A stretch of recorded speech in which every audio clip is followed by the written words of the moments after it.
Thank you and good afternoon. My name is Carl Kruger. I'm the Senate Chairman of the Senate Finance Committee.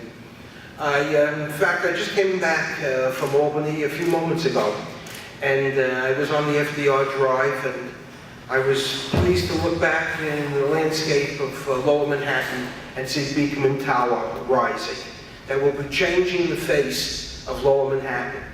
And as you come to downtown Brooklyn, we see once again the vision of what change means and what the Forest City Ratner companies have done for our city. What we're talking about is we're talking about incredible things happening. Things that we never dreamt could ever happen before in a climate of economic despair. We're talking about office buildings being built, proposals made and dreams realized for affordable housing. We're talking about bringing world-class sports arena directly to our doorstep and creating a new economic engine for Brooklyn and for this entire city. We're talking about producing thousands of jobs and thousands of units of housing. We're talking about a stimulus package that, when it's fully blown up, will mean billions of dollars coming back into our city. A city that desperately needs it. A city that's been a victim for all too long of economic despair. And a turnaround program begins with Atlantic Yards. True, it's not the Atlantic Yards that we once envisioned, but nevertheless, it brings to us all of the components that make the project a true viable entity in our communities. It once again brings us that arena that we desperately need to drive the engine. It produces affordable housing, it produces workforce housing, it produces condominiums, and a mix that we'll all be proud of. It brings commercial revitalization, it takes blight and it eradicates it from an area that desperately needs it.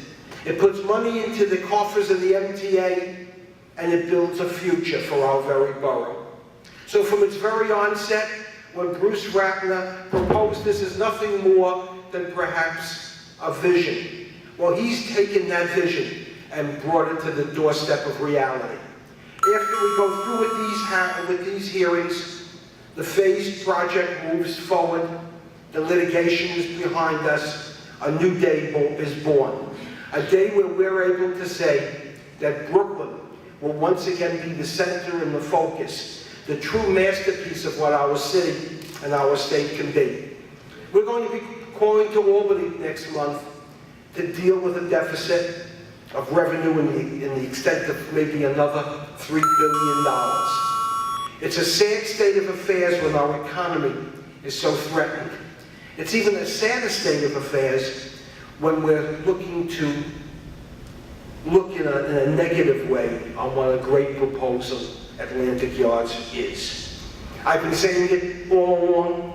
I've been talking about revitalization in Lower Brooklyn, in our communities, for 16 years that I've been in the Senate. People never thought that Metro Tech would be a reality, but Bruce Ratner did. And he turned around what downtown Brooklyn is all about.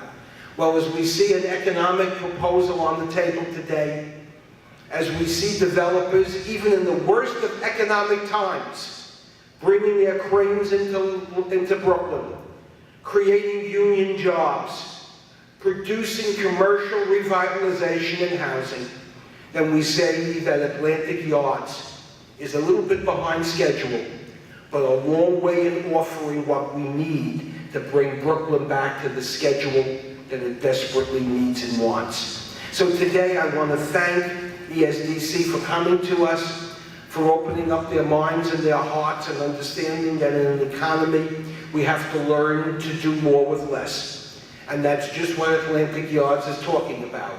But the public benefit piece still exists, the housing exists, the arena exists, the commercial revitalization exists, the jobs are there, and a vision and a growth for a new Brooklyn is at our doorstep.